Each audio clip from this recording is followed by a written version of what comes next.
ಜಮೀನಿನ ಮಣ್ಣಿನಲ್ಲಿ ಹಣದ ಮೂಟೆಗಳು. ವಿಕಲಾಂಗರ ವೀಲ್ ಚೇರ್ಸ್ ನಾಯಕರ ಗೋಡೌನ್ನಲ್ಲಿ. ಅಕ್ರಮ ರೈಫಲ್ಸ್ ಟಿಎಂಸಿ ನಾಯಕರ ಮನೆಯಲ್ಲಿ. ಟಿಎಂಸಿ ಕಚೇರಿಯಲ್ಲಿ ಹಾಸಿಗೆ, ಕಾಂಡೋಮ್ಸ್. ಮಮತಾ ಸರ್ಕಾರದ ಬ್ರಹ್ಮಾಂಡ ಭ್ರಷ್ಟಾಚಾರ ಬಯಲು.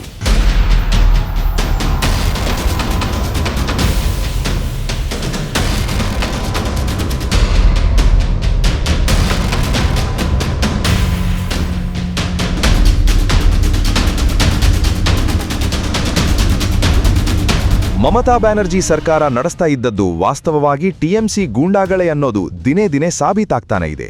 ಪಶ್ಚಿಮ ಬಂಗಾಳವನ್ನು ಈ ಗೂಂಡಾಗಳು ಹೆಚ್ಚು ಕಡಿಮೆ ಅಲ್ಲಿ ಪರ್ಯಾಯ ಸರ್ಕಾರವನ್ನೇ ನಡೆಸ್ತಾ ಇದ್ದದ್ದು ಒಂದೊಂದಾಗಿ ಬೆಳಕಿಗೆ ಬರ್ತಾ ಇದೆ. ಇವರ ಭ್ರಷ್ಟಾಚಾರಕ್ಕೆ ಯಾವುದೇ ಕಡಿವಾಣ ಇರಲಿಲ್ಲ ಅನ್ನೋ ಆಘಾತಕಾರಿ ಅಂಶಗಳು ಸಹ ಒಂದೊಂದಾಗಿ ಬಯಲಾಗ್ತಾ ಇವೆ. ಸುವೇಂದು ಅಧಿಕಾರಿ ಸರ್ಕಾರ ಶುರುವಾದ ನಂತರದಲ್ಲಿ ಅಲ್ಲಿನ ಭ್ರಷ್ಟಾಚಾರ ಯಾವ ಮಟ್ಟದಲ್ಲಿತ್ತು ಅನ್ನೋದು ಗೊತ್ತಾಗ್ತಾ ಇದೆ. ಸರ್ಕಾರ ನೀಡುವ ಟಾರ್ಪೋಲಿನ್ಸ್ ಟಿಎಂಸಿ ನಾಯಕನ ಗೋಡೌನ್ನಲ್ಲಿ.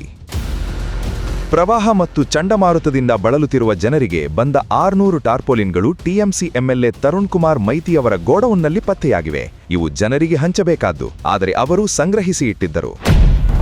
ಜಮೀನಿನ ಮಣ್ಣಿನಲ್ಲಿ ಹೂತಿದ್ದ ಹಣದ ಮೂಟೆಗಳು.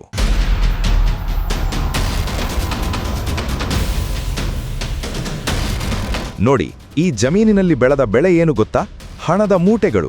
ಇದು ಟಿಎಂಸಿ ನಾಯಕ ದೀಪಾಂಕರ್ ಭಟ್ಟಾಚಾರ್ಯನ ಬೆಂಬಲಿಗನಿಗೆ ಸೇರಿದ ಜಮೀನು.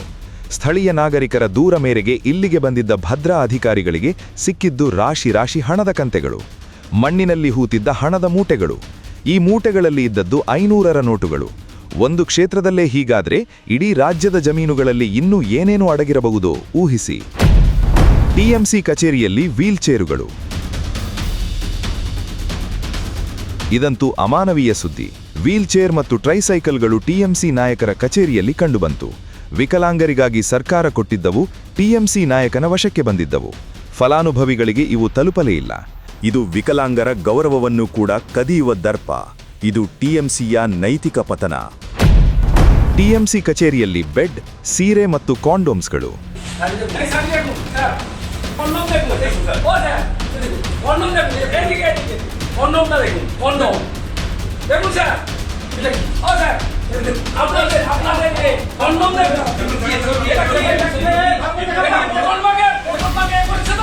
ಫತಾಸ್ಪುರ್ ಟಿಎಂಸಿ ಕಚೇರಿಯಲ್ಲಿ ಬೆಡ್, ಸೀರೆ ಮತ್ತು ಕಾಂಡೋಮ್ಸ್ಗಳು ಪತ್ತೆಯಾಗಿವೆ.